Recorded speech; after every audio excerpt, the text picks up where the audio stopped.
안녕하십니까? 예. 오늘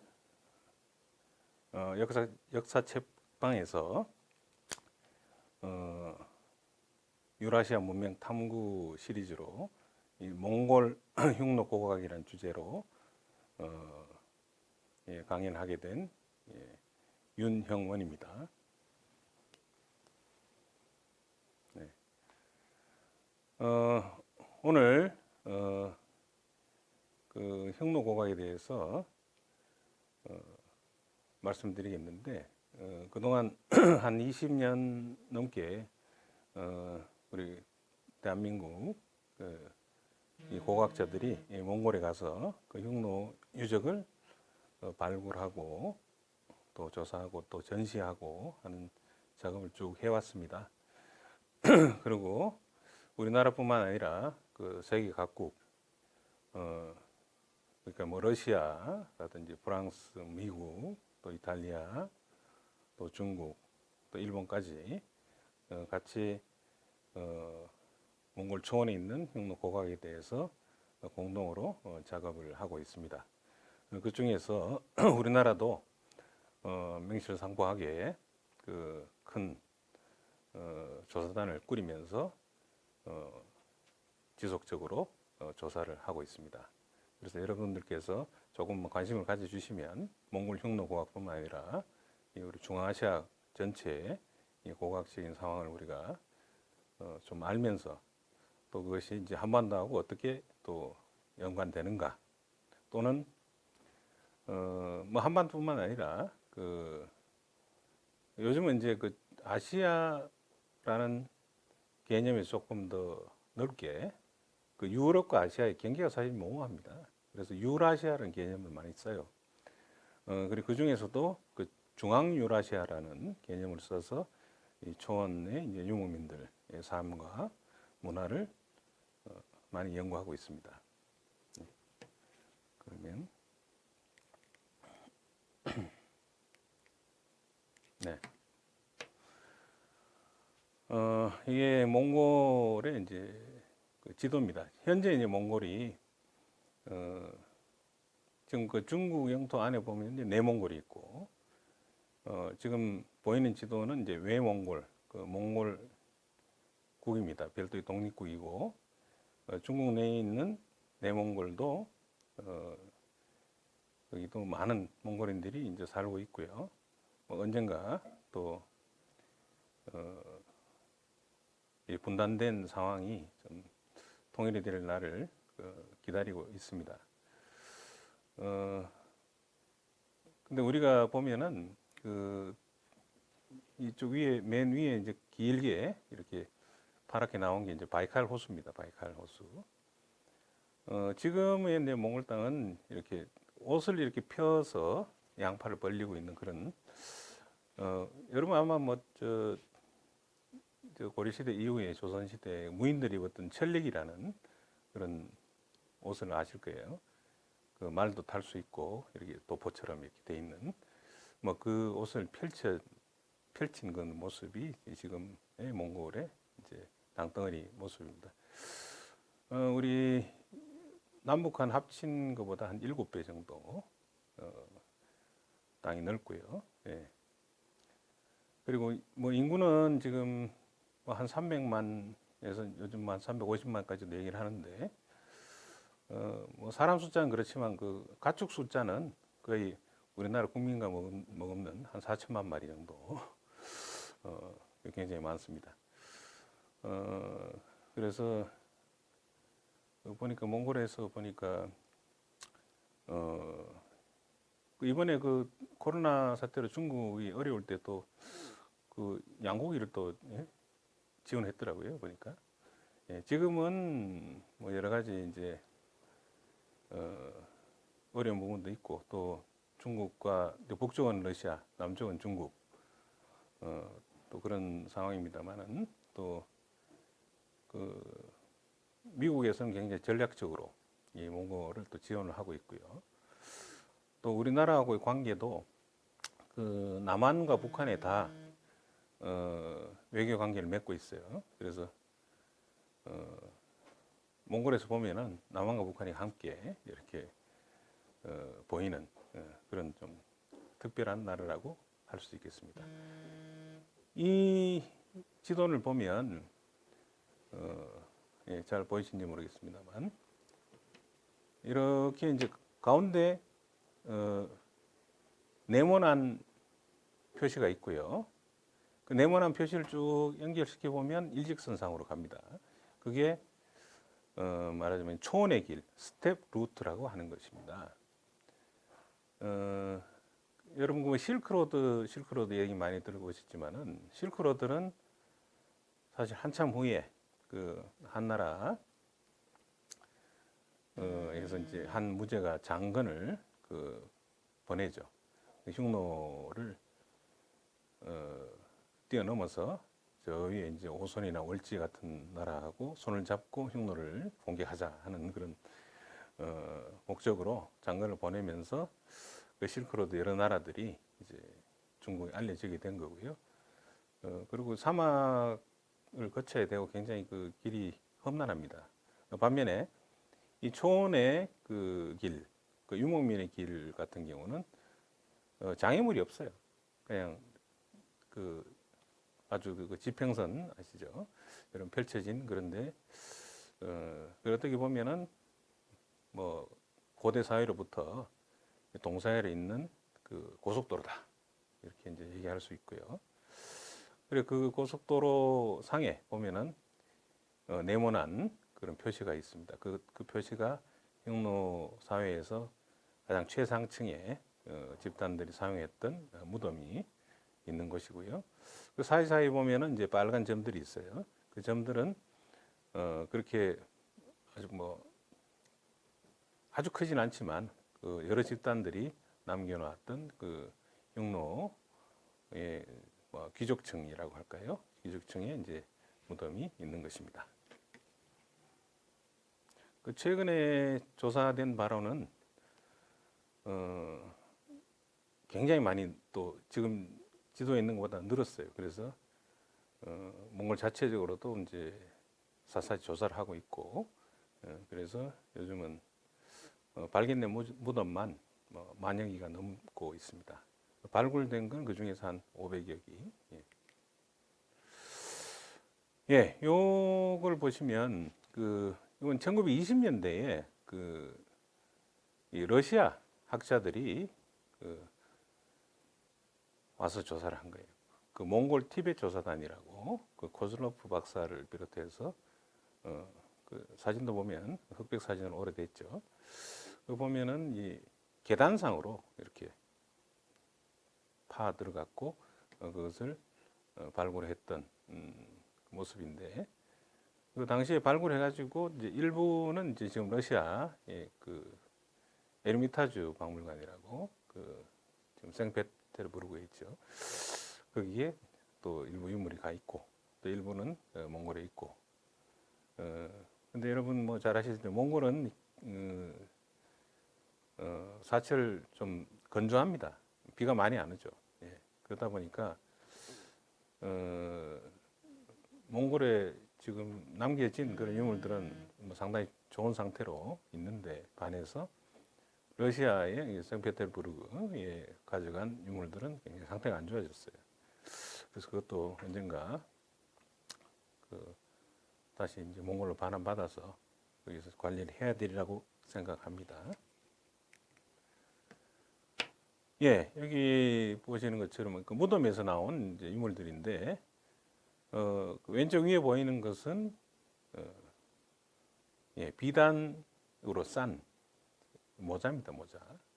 그리고 오른쪽에는 여러분 그 댕기머리 아시죠? 댕기머리. 예, 길게 머리카락을 늘어뜨린 건데 그거를 이제 싹둑 잘라 가지고 또 비단으로 곱게 싸서 무덤에 넣어줬어요.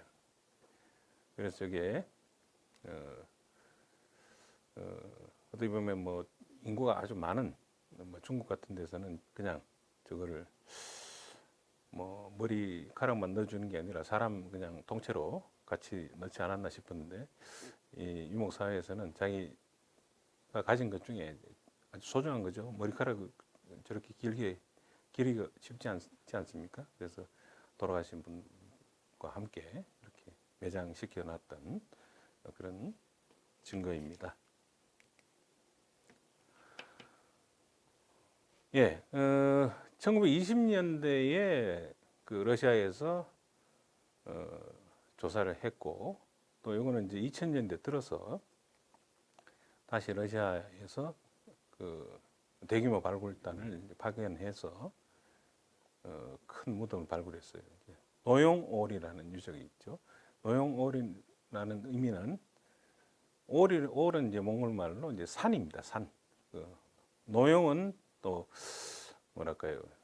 로얄 이런 의미도 있을 수 있고, 또 아니면 노인, 그렇게 또 나이 많은 사람 뭐 이런 의미도 있어요.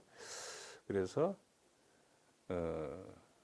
뭐 노인산이랄까요? 뭐 그렇게 이제 하다 보니까 거기서 많은 이제 무덤들이 발견이 되고, 여기도 보면은 이제 계단상으로 이렇게 파 들어가서 저렇게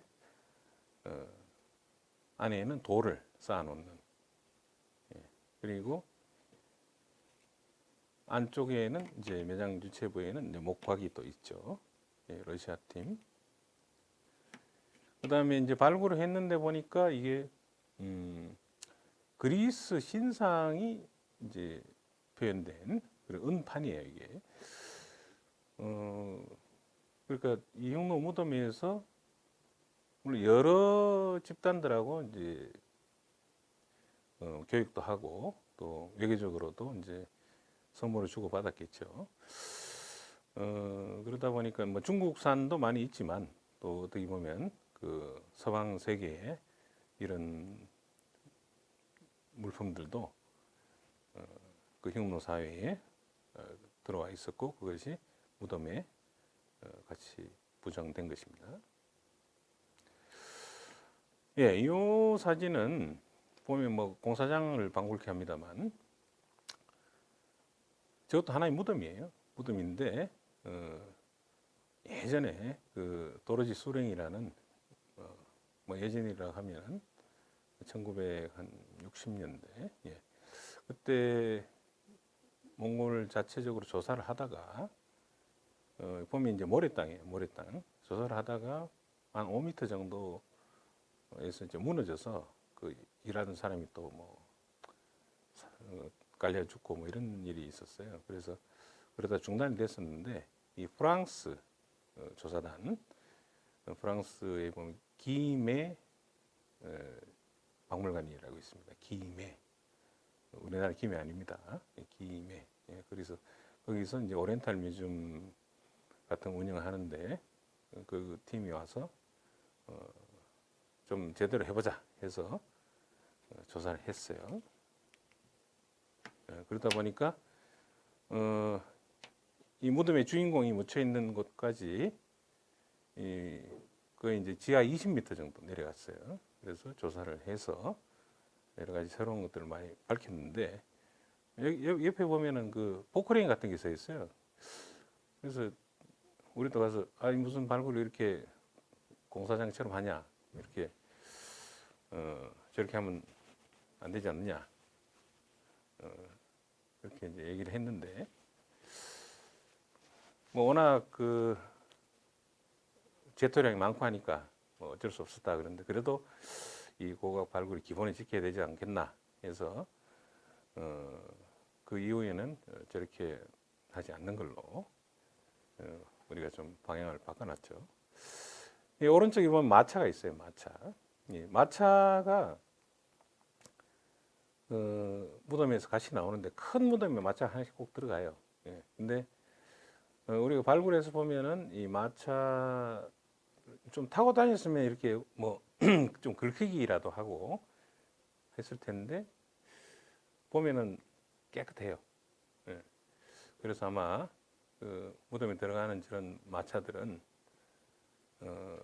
수입산, 그러니까 요즘 같으면은 뭐 수입산 그 외국차, 외제차 그 뭐 BMW나 뭐 벤츠 같은 거를 무덤에 하나 덕덕 넣어준 그런 타지도 않은 새 차를, 예, 뭐 그런 거 아닌가 싶습니다. 예, 무덤 안쪽에 보면은 이게 어, 목곽이라고 하는 예, 무덤의 주인공이 묻혀 있는 그 시신만 들어가는 목관이고요. 그래도 그보다 크게 만들어서 곽이라는 걸 만드는데 이중 이런 곽이 있고 또 그 안에 그 무덤의 주인공의 시신을 넣는 목관이 들어가는 이런 형태의 그 무덤이다. 그리고 그 위에는 또 돌을 덮어놓고 그래서 이제 이게 우리나라에서도 이제 경주 신라 지역에서 나오는 최상위급 무덤인 적성목각묘와 뭐 상당히 비슷한 게 있지 않느냐 이렇게 이제 보고 있는 것이죠. 예, 요거는 이제 그 뭐 어떻게 보면 일각수 뿔이 하나 달린 그 짐승인데 뭐 서양에서는 저걸 유니콘이라 하기도 하고 그러기도 하고 또 동양에서는 뭐 저걸 가지고 기린이라 하기도 해요. 예, 그 목이 길고 키 큰 그 기린만 기린이 아니고 그 옛날 예, 문물에서는 그래서 저거는 어떤 그 집단의 어떤 상징성을 좀 나타내는 그런 아닌가 생각이 들고요. 그 상징적인 유물이라 볼 수 있습니다. 그다음에 요거는 이제 아까 프랑스 팀이 조사했던 그 골모드라는 유죠. 골모드라는 것은 골이라는 것은 뭐 중심 이제 몽골 할 때도 골이 들어가지 않습니까? 예. 거기에 대해서 뭐 여러 가지 어원이 있는데 여튼 모드라는 것은 이제 몽골 말로 이제 나무입니다. 나무. 그래서 뭐 나무가 이렇게 뭐 집중되어 있는 그런 뭐 지역 뭐 이런 의미인데 그래서 프랑스 팀이 조사한 유적은 골모드 1, 그다음에 요 유적은 몽골 자체적으로 조사한 골모드 2, 뭐 이렇게 됩니다. 근데 지금까지 조사된 것 중에서 가장 큰 무덤이에요. 예, 그래서 이 무덤을 조사할 때는 몽골이 군대까지 동원해서 그 이제 포크레인을 하니까 이제 그 조사를 이렇게 하는 게 아니다. 사람 인력으로 했죠. 예, 그다음에 그 몽골에서 북쪽으로 그 올라가면 그 바이칼 호수 쪽에 보면은 그 지금은 이제 러시아 영토 안에 들어가 있는데 이 브리아트 자치구라는 게 있습니다. 브리아트. 브리아트라는 것은 원래 이제 몽골족의 일파입니다. 예. 그래서 지금도 이제 몽골족과 또 러시아인들이 혼재돼서 살고 있는데요. 그 문화는 몽골의 유목민들 문화 가운데 하나고 물론 뭐 중요하고 큰 유적도 있습니다만은 약간은 조금 그 중요한 큰 유적은 주로 이제 그 몽골하고 경계 지역에 있어요. 예. 여러분 저 닥터 지바고 보셨나요? 예, 닥터 지바고 보면 그 시베리아 횡단 열차가 지나가요. 그런데 시베리아 횡단 열차를 사실 아까 저 초원의 길 스텝 루트로 놓았으면 훨씬 좋았을 텐데 뭐 몇만 년 전부터 쓰던 길이니까. 근데 거기는 이제 몽골 땅이니까 그렇게 못하고 러시아가 그 이 브리아트와 또 바이칼 지난 이르쿠츠크 쭉 지나서 그게 동해안을 오면 블라디보스토크가 연결이 되고 또 서쪽으로 가면 그 생페테르부르크까지 연결이 되는 열차죠. 닥터 지바그 때문에 아주 아주 낭만적으로 생각하실 수 있는데 한번 타보시면 지루해 죽습니다. 예. 똑같은 장면만 며칠 동안 가요.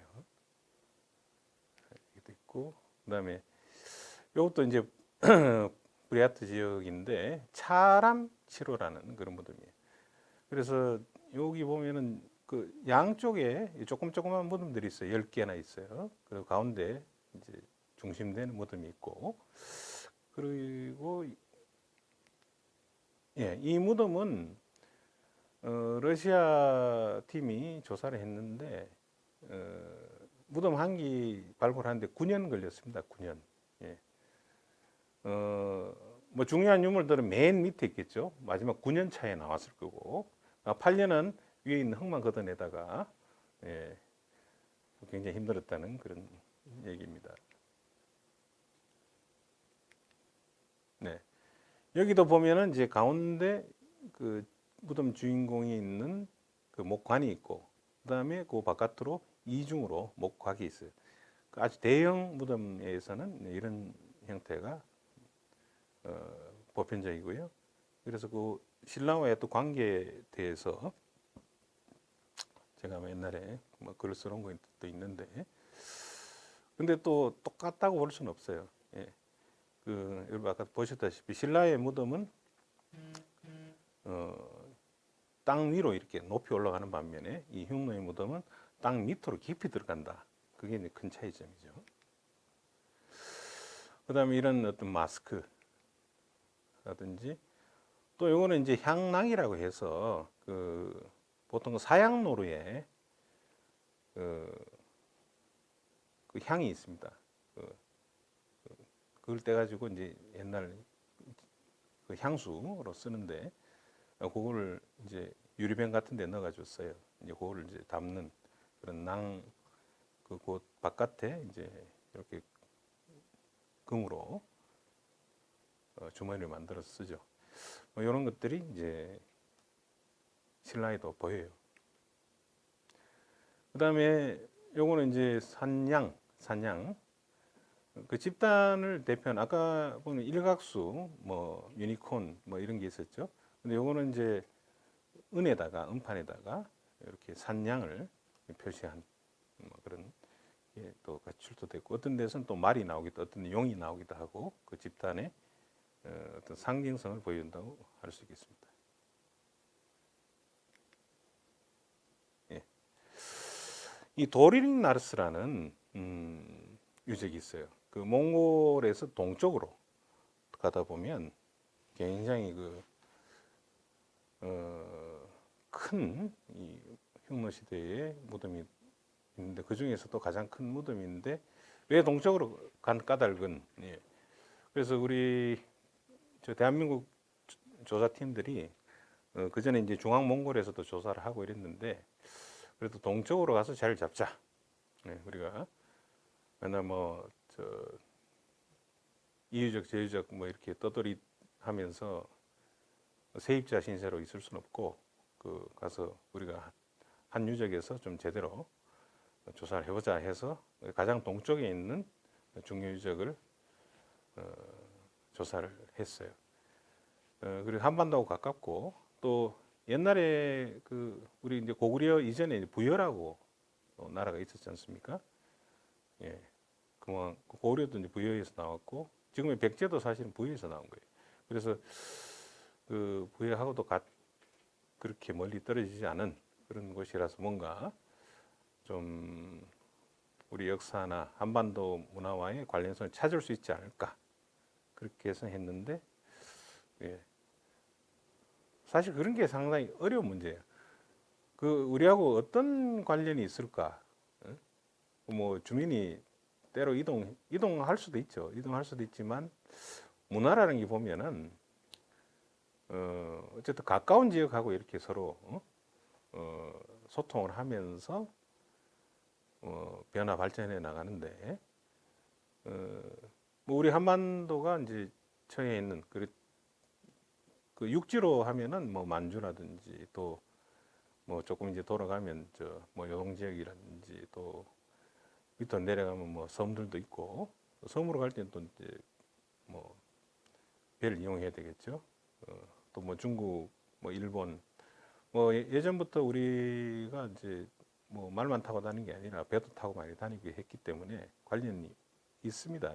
있긴 있는데 우리나라도 이제 다양한 문화들이 또 들어오고 우리가 또 내보내는 것도 있고. 근데 항상 외국이 조사하다 보면 한국 문화와 어떤 관련이 있느냐 이걸 이제 궁금해해요.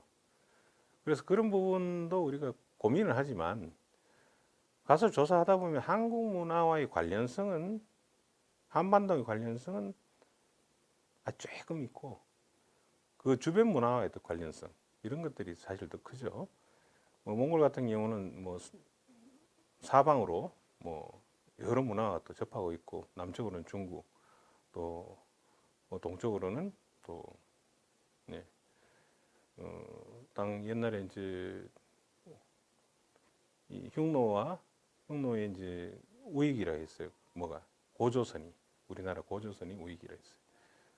그 당시에 큰 어떤 교류가 있었던 걸로 보이고, 또 중국이 대항하는 그런 세력으로서 중요성이 있습니다.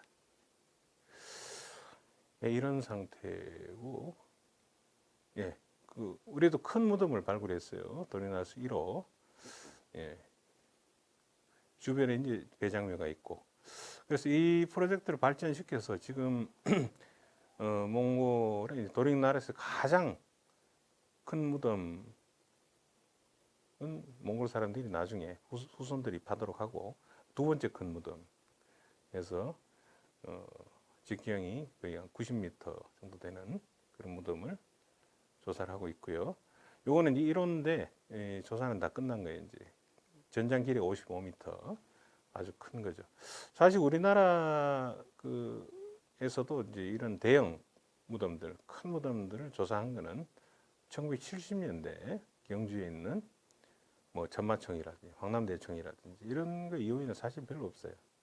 예, 그렇다 보니까 이 무덤도 워낙 커가지고 발굴하는데 한 2년 걸렸습니다. 2년 걸렸고 준비하고 하는 것까지 하면은 거의 한 10년 정도 걸렸다고 봐야 되죠.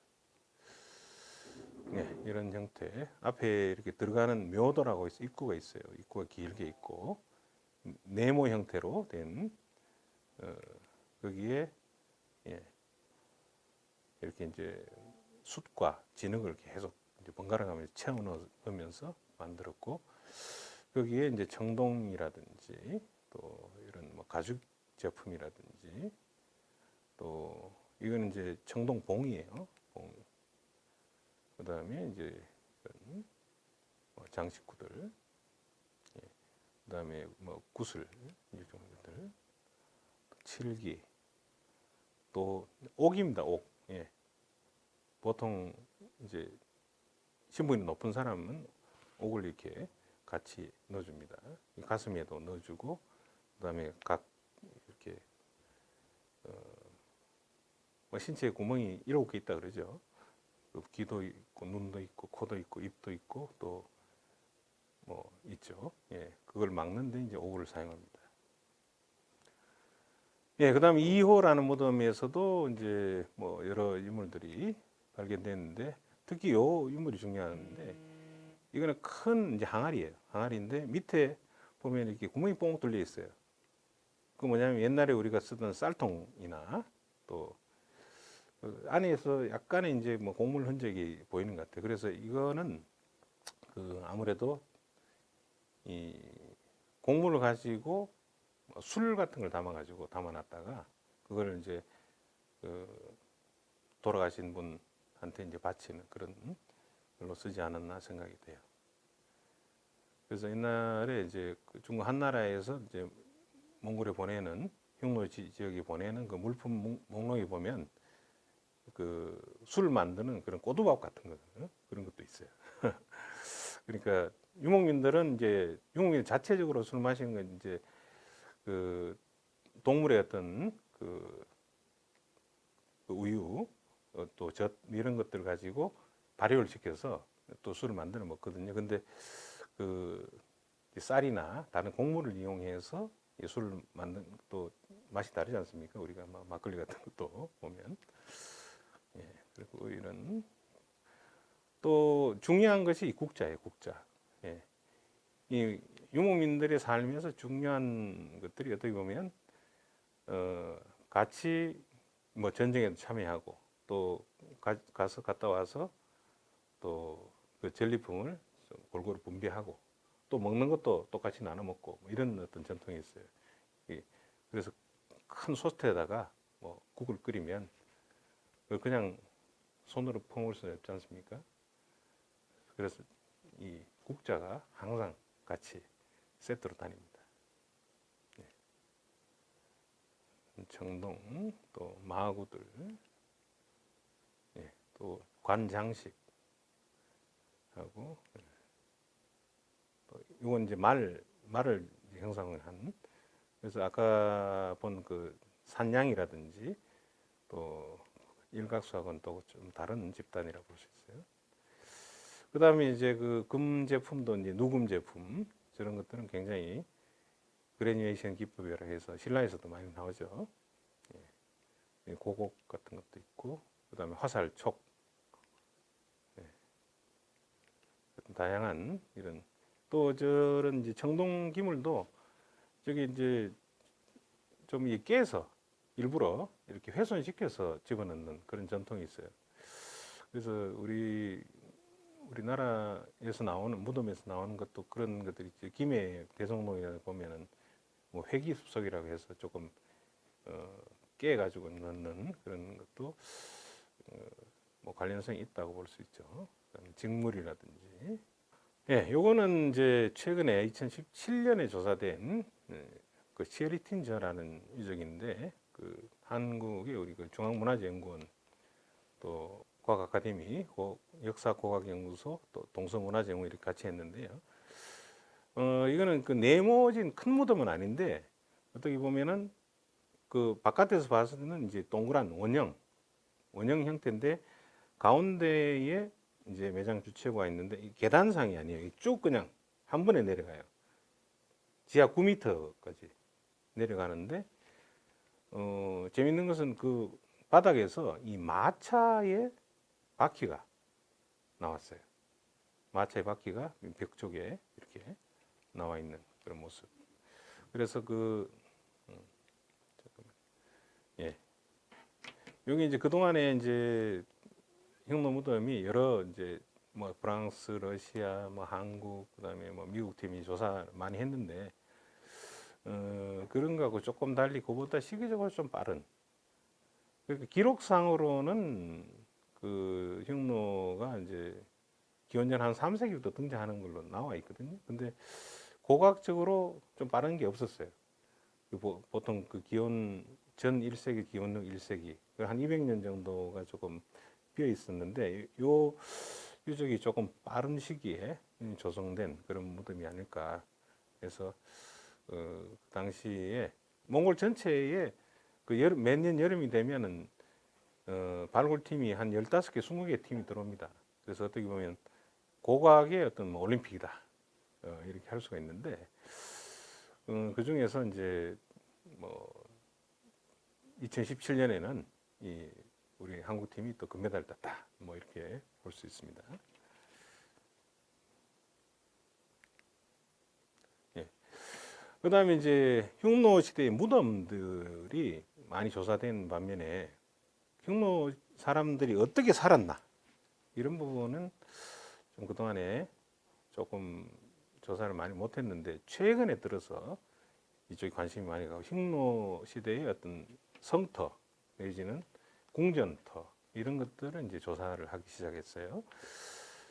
그 중국 이제 역사적인 사마천의 사기를 보면 뭐 유목민들은 어떤 한 군데 거치하지 않고 뭐 떠돌아다니고 이렇게 이제 써놨어요. 근데 유목민들이라고 막 아무데나 뭐 다니는 게 아닙니다. 자기들이 사는 그 터전이 있어요. 그 여름에 좀 물가에 또 불이 많은데 나갔다가 겨울에는 춥잖아요. 굉장히 추우니까 이 산 밑에 바람도 좀 피하고 할 수 있는. 그 왔다 갔다 사실은 계절적으로 이렇게 이동하는 것 뿐이지 뭐 아무데나 왔다 갔다 하는 게 아니고 자기 영역이 있어요. 구역이. 예. 그래서 초기에는 아마 내몽골 쪽에 그 흉노의 큰 집단들이 있었지 않았나 싶은데 중국이 이제 진나라 또 한나라 거치면서 굉장히 그 통일 제국이 되면서 강성해지죠. 그러면서 사실 그 삼국지에도 그런 게 나옵니다만은 자꾸 분열을 시켜요. 이간질을 해가지고 그래서 왜냐하면 남쪽으로 내려오면 풀이 많고 조금 살기가 좋죠. 아무래도 먹을 게 많고 그다음 가축도 잘 되고 이제 북쪽에 올라가면은 그 막북이라 그랬는데 이제 사막의 북쪽에 가면은 이제 완전 초원지대죠. 거기는 사실 농사 지키기 좀 쉽지 않고, 예, 그 순수 유목으로 이제 해야 되는 부분이죠. 그래서 지금 이 몽골 고원에는 이제 그 순수 유목민들의 어떤 중심 그 집단들의 이제 주거지가 나오는데, 보면은 이제 뭐 저런 움집이라든지 또 방형의 어떤 그 성체 같은 그런 것들이 많이 발견이 되고 있어요. 그리고 그 가만히 보니까 그 왼쪽에 있는 그 사진 그 그림은 이 브리아트 지역의 그 이볼가라는 그 유적인데요. 이 러시아의 이제 여류고각자 다비도바라는 여류고각자가 제 유적을 한 20년 동안 발굴했어요. 예. 그래서 20년 동안 계속 발굴한 건 아니고 그 여름에 이제 프로젝트를 뭐 연구비를 받아서 이 살기는 생페테르부르크에 살았어요. 거기서 이 브리아트 지역 울란 우대까지 그 시베리아 횡단 열차를 타고 옵니다. 오는데 한 일주일 걸려요. 기차 타고 오는데 또 집에 가는데 일주일 걸리겠죠. 예. 한 달 출장을 내면 일주일 왔다가 이제 한 2주일 이렇게 하고 또 집에 가야죠. 그래서 그렇게 쭉 한 20년을 했어요. 근데 이제 러시아어로 이제 학술적으로 발표를 하고 그러니까 유럽에서도 많이 보고 그래서 이게 뭐 유목민들의 어떤 생활 모습 아닌가 보면은 뭐 성체도 뭐 이렇고 뭐 주거지도 근데 아주 크거나 좀 대단한 것들이 없어요. 예. 그래서 나중에 보니까 이 유목민들이 주로 먹는 고기는 뭡니까? 양고기, 뭐 소고기 이런 것들이 이제 주식인데 여기는 뭐 저 먹고 버린 뼈 이 무더기를 보면 뭐 개돼지 이런 게 많아요. 예. 그래서 무덤도 그 큰 게 없고 뭐 그래서 나중에 보니까 이 사람들은 뭐 농사를 짓거나 아니면 수공업을 하거나 이런 사람을 데려온 사람이구나 뭐 이렇게 이제 판정을 하고 있어요. 그래서 유목민들을 서포트하는 그런 집단 이제 그렇게 되고 유목민들의 이제 본래 모습은 아니다. 그리고 재밌는 것은 유목민들이 형편이 좋으면 뭐 가서 뭐 고기나 뭐 모피나 이런 것들을 갖다가 유목민들하고 교육을 해서 하고 형편이 안 좋으면은 뭐 전쟁도 불사합니다. 가서 뭐 굶어 죽거나 뭐 싸우다 죽거나 뭐 그런데 또 더 좋은 건 뭐냐면 그러면 왜 그 농사 짓고 열심히 하면 되지 왜 안 하냐? 근데 유목민들의 습성상 농사를 안 지어요. 근데 탄수화물 필요하잖아요. 고기만 먹을 수 없잖아요, 사람이. 뭐 쌀도 먹어야 되고 뭐 밀가루도 먹어야 돼. 근데 그러려면은 이제 농사 짓는 사람을 초빙을 하거나 아니면은 잡아와서 여기서 농사 짓게 하면 뭐 그렇게 필요한 부분들을 갖다가 조달할 수가 있겠죠. 예, 그래서 이건 이제 셀렌게 강가에 있는 5개의 지금 요즘 이제 옛날에 그냥 성지라 했는데 요즘은 이제 계절 궁전지라 그래요. 그래서 여름에는 밑으로 내려왔다가 겨울에는 위로 올라가는 그런 산 밑으로 들어가는 그런 형태를 잘 보여주고 있는데 맨 아래쪽에 이제 과도부라는 유적은 이제 우리 한국팀 국립중앙박물관과 몽골이 공동으로 조사를 해서 좀 재밌는 걸 찾았고요. 맨 꼭대기에 있는 것은 지금 러시아 팀하고 같이 조사하는 테렐진 드루불진이라는 유적이고 가운데 있는 것은 좀 커요. 그건 굉장히 큰데 전체 중에서 아마 제일 중심 되는 그런 궁전지가 아닌가 싶은데 거기는 지금 예전에 이제 브리아트 또 조사한 적이 있는데 지금은 한국 팀하고 몽골 팀과 같이 조사하고 있는데 이제 코로나가 이제 지나면 다시 조사를 들어갈 예정입니다. 예. 그래서 한국 팀이 그 고아도브라는 그 5개 성지 중에 가장 아래쪽에 있는 걸 조사를 해보니까 이런 형태, 그 2층 누각 건물이 그대로 내려앉아서 기와들이 이제 쌓여 있는 그런 모습, 예, 이런 형태로 그 2층 누각의 이제 건물로 추정이 되고 거기에 이제 기와라든지 또 저런 또 최근에 그 주변에서 그 머지않은 곳에서 저런 기와 또 이 벽돌 같은 걸 만들던 그런 생산 유적이 발견이 됐어요. 그리고 또 제철 유적. 어떻게 보면 생산 체계를 어떻게 갖추고 있느냐가 국가를 어떻게 보느냐가 굉장히 중요하거든요. 소비만 하는 게 아니니까. 그래서 이제 복원을 해보니까 이런 형태가 아니었겠는가 하고 이 주변으로 이렇게 담장을 돌렸죠. 그것도 우리가 이제 경복궁 같은 가 보면은 담장 위에 쫙 기와를 올렸잖아요. 예, 저런 게 이제 발굴을 통해서 이제 밝혀졌어요. 그래서 저거는 그냥 담장이 아니고 궁장이다. 예? 그렇게 얘기를 합니다. 예. 현장에 그 많은 그 자료들을 사실 우리가 접하기 쉽지 않아요. 그게 또 언어적인 한계도 있고, 그래서 그 한국어로 이 학술적인 것들을 이제 모아서 흉노 무덤 자료 집성이라는 거를 이제 출판을 했고, 또 몽골에서도 이제 흉노에 대해서 좀 깊이 있는 연구를 하기 시작했어요. 그래서 그 흉노 이제 백과사전 엔사이클로피디아를 냈고요. 또 같이 전시도 했습니다.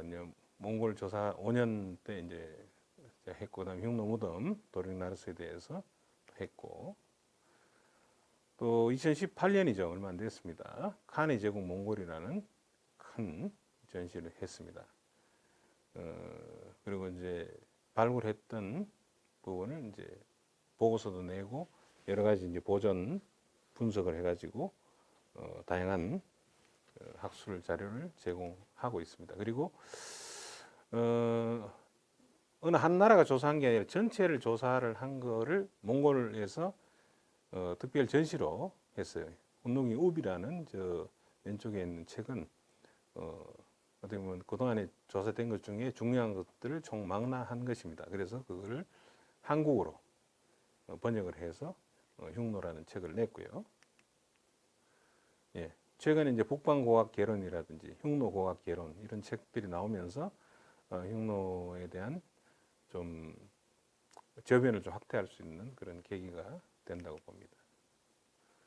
예, 그리고 국립문화재연구소에서도 흉노 이제 제국의 미술이라는 책 작년에 최근에 냈습니다. 그래서 총망라돼 있고, 그다음에 몽골 미술이라는 책을 또 지금 숭령여대의 박아림 교수가 출간했습니다. 그다음에 책도 내지만 여러 학자들이 모여서 여러 나라의 학자들이 모여서 한꺼번에 이렇게 뭐 심포지엄 같은 거를 하는 게 굉장히 중요하다고 보는데, 그리고 벌써 2007년이죠. 그 초원의 대중 흉노라는 것을 이제 우리나라에서 하고, 그다음에 또 동아시아 고대 문화 속의 흉노 이런 것도 하고요. 또 실제 그동안에 이제 독일이라든지 또 미국이라든지 뭐 이런 데서 국제 어떤 뭐 컨퍼런스를 몇 번 했습니다. 그래서 뭐 제가 한국 대표로 참여를 했습니다만은 2019년 세계 몽골학회라고 전 세계 몽골 연구를 하는 사람들이 한국에 모여서 64패널이 발표하는 그런 큰 학회를 가졌고요. 최근에도 흉노한이라는 그런 뭐 코로나 때문에 어떻게 보면 이제 왔다 갔다 못하다 보니까 영상 회의로 최근에 이런 것들을 했습니다. 그리고 우리가 전시를 우리도 뭐 꾸준하게 하지만 이 프랑스가 굉장히 전시는 잘해요. 아시아틱 이런 것들은 아시아 극동연구소라는 게 프랑스는 100년 전부터 만들어져서 활동하고 있고, 몽골에서도 그 김해박물관을 중심으로 또 사막학연구소 이런 데서 이제 지속적으로 조사를 하고 있습니다. 그다음에 터키는 자기들 나라에는 자기들 조상 유적이 없어요. 그래서 왜냐 그 그리스 로마 문화니까. 근데 지금 몽골 고원에 와서 자기들 조상 무덤에 대한 조사를 하고 있고요. 그 박물관도 지어줘서 이렇게. 그다음에 이제 몽골 제국의 수도였던 하라코름을 독일이 조사했는데 박물관 또 일본이 지어줬어요. 하라코름 뮤지엄에서 이런 걸 하고 있고. 그다음에 몽골 국립박물관에서 이 몽골에서 출토된 흉노에 대해서 큰 전시를 했는데 제가 이제 참여를 했었죠. 그래서 이 전시는 앞으로 우리나라에서 좀 우리나라가 여러 이제 뭐 영상이라든지 또 출판이라든지 디자인이라든지 이런 것들이 이제 많이 발달해 있으니까 그런 들 가지고 좀 업그레이드해서 좀 세계 무대에 좀 내보내도 좋지 않나 이런 생각을 하고 있습니다. 이 몽골의 지금 국립박물관 이제 1층의 전시실입니다. 그 저기 뒤에 보이는 진열장 저게 이제 한국에서 좀 지원을 한 것들이에요. 그리고 이제 몽골에서는 가장 큰 어떤 브랜드랄까요? 그 징기스칸이죠. 징기스칸에 대한 큰 동상을 그 천진볼틱이라는 지역에 박물관 만들고 저 만든 분 대통령 됐어요. 예. 그래서 우리가 몽골 흉노를 연구하는 것이 이게 어떻게 보면 우리가 유라시아 문화에 대한 어떤 직접적인 어떤 참여 그리고 우리나라 학자들이 뭐 국내 고학도 뭐 열심히 해야 되겠지만 이 외국에 가서 같이 조사하면서 그 나라 고각도 같이 또 발전시키고 또 뭐 교육도 우리 시키고 뭐 그렇게 하면서 같이 발전해서 또 문화를 기반으로 한 그런 친구가 되지 않나. 두 나라 간의 어떤 역사적인 그런 연결고리들을 찾을 수 있으리라 생각합니다. 예, 오늘 뭐 짧은 시간에 여러분들을 만나서 반갑고요. 예, 앞으로 또 몽골과 또 흉노에 대한 많은 관심 부탁드리면서 오늘 강의를 마치겠습니다. 예, 감사합니다.